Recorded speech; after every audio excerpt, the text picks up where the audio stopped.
Hello everyone, my name is Nitin Chauhan and welcome to this channel. Today we are going to talk about the second part of GST. In the last class we have discussed that how GST is formed in India and why GST is implemented in India. We have also discussed about that how indirect taxes are implemented in India. But today it's very important class because today we will learn that how to implement taxation in accounts, or we can say that in Tally ERP9 or Tally Prime. So before starting this, I have already discussed that there are three types of transactions. The first is called intra-state transaction, and second is called interstate transaction. When we talk about intra, it means within state. These all transaction is also called within state transaction. Within state transaction मतलब कि एक ही state में अगर आप transaction करते हो तो उसे हम कहते हैं इंट्रा स्टेट ट्रांजेक्शन। अब ये पता कैसे चलेगा कि इंट्रा स्टेट ट्रांजेक्शन है और इसकी ज़रूरत क्या है, इसके बारे में मैं डिस्कस कर चुका हूँ, लेकिन मैं फिर भी आपको दोबारा से बताना चाहूँगा। क्योंकि जिस स्टेट में सप्लाई जनरेट हो रही है और जिस स्टेट में मतलब कि गुड्स जो जनरेट हुआ है, तो ये दायित्व ये बनता है कि उसी स्टेट में मतलब कि, या आप इससे कह सकते हो दो केस है जो समझने के हैं। पहला ये कि गुड्स कहाँ जनरेट हुआ, दूसरा ये कि कंजप्शन कहाँ पे हुआ। मतलब कि प्रोडक्शन कहाँ हुआ और कंजप्शन कहाँ हुआ, ये सबसे इम्पोर्टेंट चीज़ है। जहाँ पे कंजप्शन होगा उस स्टेट की गवर्नमेंट को टैक्स दिया जाएगा। जहाँ पे कंजप्शन होगा उस स्टेट को टैक्स दिया जाएगा। अब ये केस ये आता है कि सर अगर मान लीजिए एक दिल्ली का व्यक्ति राजस्थान चला जाता है और राजस्थान में से किसी कंपनी का फ़ोन खरीदता है, तो वहाँ पे जब वो टैक्स लगेगा तो वो कौन सा टैक्स देगा, है ना। तो इसमें है ना दो कंडीशन आती है। एक तो ये कि आप जीएसटी में रजिस्टर्ड हैं, मतलब आप दिल्ली से हैं, ये बात पक्की है। यहाँ से दिल्ली से आप उठ के खुद चले गए राजस्थान, और जैसे आप राजस्थान चले गए, राजस्थान जाके आपने एक शोरूम में गए और वहाँ पे एक मोबाइल खरीदते हैं, और जैसे आप मोबाइल खरीदते हैं तो मोबाइल वाली कंपनी आपसे पैसे लेती है, साथ में टैक्स लेती है। तो टैक्स लेने से पहले वो जो बिल बनाने वाला व्यक्ति है वो आपसे ये पूछ सकता है कि क्या आप जीएसटी फाइल रिटर्न करते हैं। तो अगर आप सच में जीएसटी फाइल रिटर्न करते हैं तो आपको इससे आईटीसी मिल जाएगा, इसलिए वो आपसे पूछते हैं। अदरवाइज अगर आप जीएसटी फाइल रिटर्न नहीं करते तो आपको सीरियसली मैं बता रहा हूँ, आपको वो सिंपल सी बात है, वो लोकल टैक्स ही काटेंगे, वो आपको राजस्थान का मान के ही टैक्स को डिडक्ट करेंगे, ठीक है। लेकिन अगर आपने बोल दिया नहीं मैं रजिस्टर्ड हूँ, मैं भी जीएसटी पे करता हूँ, तो आप बहुत सारा पैसा बचा लेंगे। आप ये समझ लीजिए जो एसी मैंने 28,000 रुपये खरीदा, अगर मान लीजिए मैं जीएसटी भरता तो मुझे करीबन 12,000 रुपये का बेनिफिट हो जाता, यानी कि मुझे 12,000 रुपये मुझे रिटर्न मिल जाते, आईटीसी के रूप में मिल जाते अगर मैं जीएसटी भरता। अगर मैं कोई ऐसा व्यापारी होता जो कि मेरे गुड्स का काम होता तो मैं जीएसटी भरता। हालांकि मैं चाहूँ तो एजुकेशन में हूँ तो मैं भी यहाँ पे भी जीएसटी लगा सकता हूँ, लेकिन उससे आपकी फीस ही महंगी होगी और ज़्यादा बेनिफिट नहीं है, ठीक है। तो बाहर तो कंज्यूमर पे ही जाता है, सीधी सी बात है। तो अगर मान लीजिए मैं गुड्स का मैन्युफैक्चरर होता तो मेरे को जो एसी मिलता इसको मैं जीएसटी में खरीदता, तो मेरे को ये 12,000 रुपये जो है ये सरकार को दिखाने के लिए मिल जाते हैं कि भाई 12,000 रुपये पहले ही मैं टैक्स भर देता हूँ। तो जो लोग जीएसटी में रजिस्टर्ड नहीं है उनके लिए ज़्यादा नुकसान है बजाय इसके कि जो जीएसटी रजिस्टर्ड है। तो जो लोग जीएसटी में रजिस्टर्ड है उनको टैक्स में आईटीसी मिल जाता है बजाय इसके कि जो व्यक्ति रजिस्टर्ड नहीं है। क्योंकि जो व्यक्ति रजिस्टर्ड नहीं है तो उनके लिए जीएसटी बिल्कुल वैसा ही है जैसा कि पहले सेल टैक्स था। अभी भी वो लोग जो है मतलब ये समझ लीजिए टैक्स के ऊपर टैक्स ही दे रहे हैं, क्योंकि वो जितने भी सामान खरीद के लाए हैं टैक्स भर के लेके आए हैं, और वो हमेशा टैक्स भरते ही रहते हैं। उनको कोई आईटीसी नहीं मिलती क्योंकि सरकार के खाते में उनका कोई नामांकन है ही नहीं, कोई नाम लिखा ही नहीं गया। तो ये सबसे इंपॉर्टेंट चीज़ ये है कि सबको जीएसटी में रजिस्टर होना चाहिए अगर वो बिजनेस करते हैं। हालांकि जो करते नहीं है वो तो रजिस्टर हो नहीं सकते। समझ में आ गई बात मैं क्या कह रहा हूँ। तो यहाँ पे अब ये केस है कि अगर वो दिल्ली वाला व्यक्ति जीएसटी नहीं भरता तो उसको लोकल टैक्स के अकॉर्डिंग माना जाएगा, इंट्रा स्टेट ट्रांजेक्शन समझा जाएगा, ठीक है। अगर मान लीजिए वो जीएसटी में रजिस्टर्ड है तो फिर होगा क्या, उसको माना जाएगा इंटर स्टेट ट्रांजेक्शन। क्या माना जाएगा, इंटर स्टेट ट्रांजेक्शन, मतलब कि ट्रांजेक्शन विद अनदर टेरिटरी, मतलब अनदर स्टेट, ठीक है, अदर स्टेट्स। क्लियर होगी बात। तो अब हम बात करते हैं सबसे पहले कि इस जीएसटी को इम्प्लीमेंट कैसे करें नोटबुक में, जिससे कि आप जब टैली पे करें तो आपको चीजें समझ में आने लगे। देखिए पहली चीज, अगर मान लीजिए आप दिल्ली के व्यापारी हैं, ठीक है, आप दिल्ली के व्यापारी हैं और आप दिल्ली के व्यापारी से ही व्यापार कर रहे हैं, मतलब आप नांगलोई में रहते हैं और आप जो है पीरागढ़ी एक कंपनी है उससे आप कोई सामान खरीद रहे हैं, ठीक है, आप उससे आइटम्स खरीद रहे हैं। तो ध्यान रखिए कि जो आइटम्स खरीदेंगे आप वो किस कैटेगरी में आते हैं ये पता लगाना जरूरी है कि भाई वो 18% में आते हैं, 28% में आते हैं या 12% में आते हैं, आइटम्स किस में आते हैं, ठीक है। सपोज करिए वो 18% में आते हैं, आपने कीबोर्ड खरीदे हैं, कितने क्या खरीदे हैं, कीबोर्ड खरीदते हैं। तो कीबोर्ड जब आपने खरीदे हैं, कितने पीस खरीदे हैं कीबोर्ड, कीबोर्ड आपने खरीदे 10 पीस, कितने का एक कीबोर्ड है, 500 का है, तो 10 बचे 5,000 रुपये। तो ये 5,000 रुपये तो कॉस्ट हो गई। अब दूसरी चीज मैं समझाने की कोशिश कर रहा हूँ, वो समझिए कि बेटा जब आप जीएसटी खरीद रहे हो, कोई भी सामान खरीद रहे हो, तो सबसे पहली बात है लोकल ट्रांजेक्शन है, ये क्लियर है। अब इस लोकल ट्रांजेक्शन का मतलब कि टैक्स कैसे देंगे, लोकल ट्रांजेक्शन में टैक्स दो तरीके से लगता है, एक तो लगता है आपका सेंट्रल जीएसटी और एक लगता है स्टेट जीएसटी, ठीक है। मतलब एक ही व्यक्ति से दोनों है ना आपसे पैसे ले रहे हैं, ठीक है। आपको पता है इनकम टैक्स लेने का अधिकार स्टेट गवर्नमेंट के पास नहीं है, यानी कि स्टेट गवर्नमेंट आपसे इनकम टैक्स नहीं लेती, इनकम टैक्स लेती है सेंट्रल गवर्नमेंट, है ना। इनकम टैक्स क्या लेती है, सेंट्रल गवर्नमेंट लेती है, चलो ठीक है, इनकम टैक्स सेंट्रल गवर्नमेंट ले लेती है। अब दूसरी चीज ये समझिए कि अगर हम स्टेट गवर्नमेंट को जीएसटी दे रहे हैं और फिर सेंट्रल टैक्स दे रहे हैं सेंट्रल गवर्नमेंट को, और फिर वो लोग इनकम टैक्स भी देते हैं, मतलब आप सोचिए कि हर एक कितने सारे टैक्स है। अगर इस चीज़ के बारे में बताएंगे तो मैं टैक्स का विरोधी दिखूंगा, ठीक है, जबकि मैं दिखना नहीं चाहता।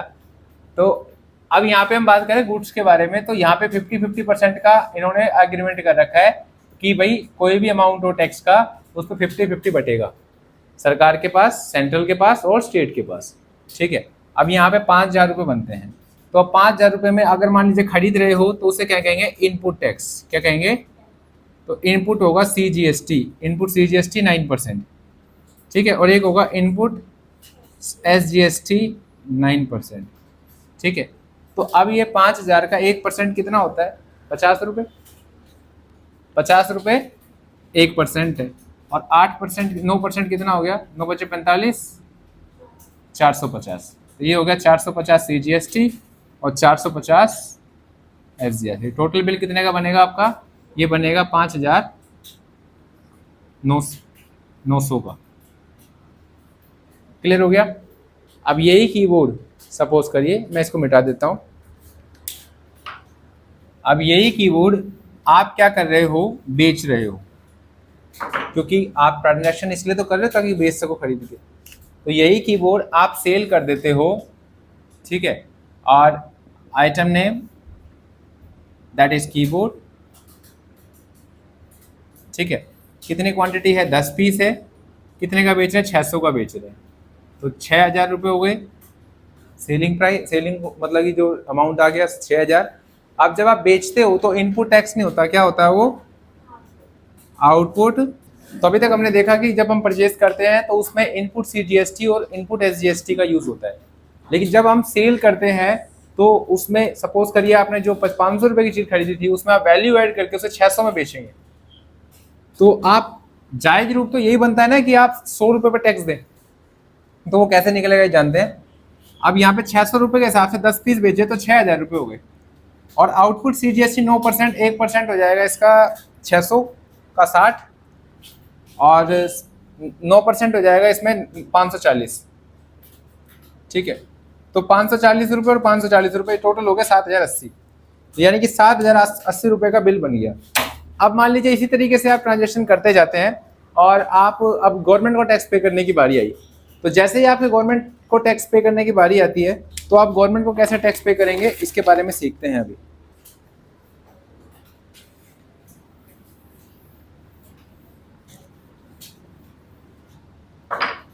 गवर्नमेंट को टैक्स पे करने के लिए आपको output minus input tax, output tax minus input tax equal to tax payable. तो यहाँ पे अब सीखने वाली बात ये है कि क्या सर ये एसजीएसटी के लिए सिर्फ नहीं, ये सीजीएसटी हो, एसजीएसटी हो, कोई भी टैक्स हो, कोई भी जीएसटी हो, वो सबके लिए यही लागू है। ठीक है, अब ये जो इनपुट टैक्स है ना, इसको ही बोलते हैं आईटीसी, इनपुट टैक्स क्रेडिट। इसी को क्या बोलते हैं? आईटीसी बोलते हैं। ठीक है, अच्छा अब मान लीजिए आया कितना था यहाँ से 540, मतलब कि अगर मुझे निकालना है आउटपुट एसजीएसटी कितना था 540 है ना, और इनपुट एसजीएसटी हमने कितना दिया, आया इतना है, दिया कितना है 450, तो कितना बचा 90, 90 तो बचेगा है ना। तो यानी कि हमारा एसजीएसटी 9% जो है पेबल वो है 90 रुपए। ठीक है, वो है 90 रुपए। ठीक ऐसे ही हमें अब एडजस्टमेंट करनी है किसकी, आउटपुट सीजीएसटी जो कि है 540, आउटपुट एस सॉरी इनपुट आएगा पहले तो, या पहले सॉरी आउटपुट आएगा, बड़ी संख्या को पहले माइनस करेंगे, आउटपुट सीजीएसटी और इनपुट सीजीएसटी, ये 450, इसका भी 90 आएगा, तो हम लिख सकते हैं CGST at the rate 9% payable 90 रुपये। तो ये 9 दूनी 18, यानी कि 18 रुपये जो है ये, मतलब 9 दूनी 18, 180 रुपये जो है वो आपको गवर्नमेंट को पे करना है। टैक्स कितना पे करना है? 180 रुपये। क्लियर हो गई बात, समझ में आ गया? तो ये 90 रुपये पे करना है। तो ये 90 रुपये कितने पे है? ये 90 रुपये है 10 पीस पे, तो 10 पीस पे 90 रुपये, तो एक पीस पे कितना टैक्स देना पड़ रहा है अभी?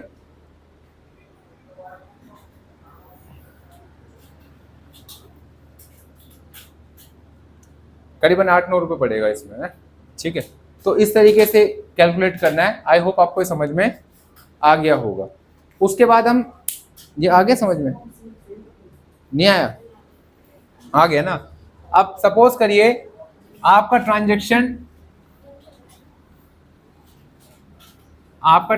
लोकल नहीं है,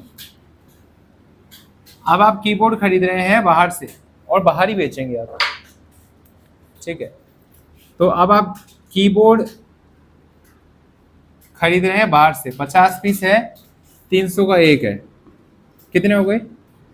3 पंजू 15, 15,000 रुपये। ठीक है, अब इस पे हमारा बन रहा है इनपुट टैक्स, तो अब आपका इनपुट जो बन रहा है ना, ये बन रहा है आईजीएसटी। क्या बन रहा है? आईजीएसटी। जब हम एक स्टेट से दूसरी स्टेट में ट्रांजेक्शन करते हैं तो उसमें मिला जुला जीएसटी लगता है। मिला जुला को क्या कहते हैं? इंटीग्रेटेड जीएसटी, मतलब आईजीएसटी। तो आईजीएसटी 18% बन रहा है, तो भाई 15,000 का 1% कितना? 150। अब 18 से मल्टीप्लाई कर दो इसको, 8 पंजे 40, 8 एकम 8, 9 10 11 12, और ये हो गया 150, ये 7, तो ये कितना हो गया? 2700 रुपये। कितना हो गया? तो ये 2700 रुपये सिर्फ एक ही लगेगा, क्योंकि ये कॉम्बो है, मतलब कि इनमें कॉम्बाइंड है। ठीक है, आईजीएसटी जो है, तो ये टोटल हो गया इसका कितना? 17,700। अब ये इनपुट का हो गया। अब मान लीजिए सेल कर दिया हमने, और सेल करी कीबोर्ड की 50 पीस जो कि बिके 400 में, तो कितने हो गए? 20,000। ये अलग है। ठीक है, ये अलग है, 20,000 हो गए। अब 20,000 पे लगेगा आउटपुट आईजीएसटी 18%, तो 20,000 का 1% 200 है ना, और 18% निकालना है। 18 दूनी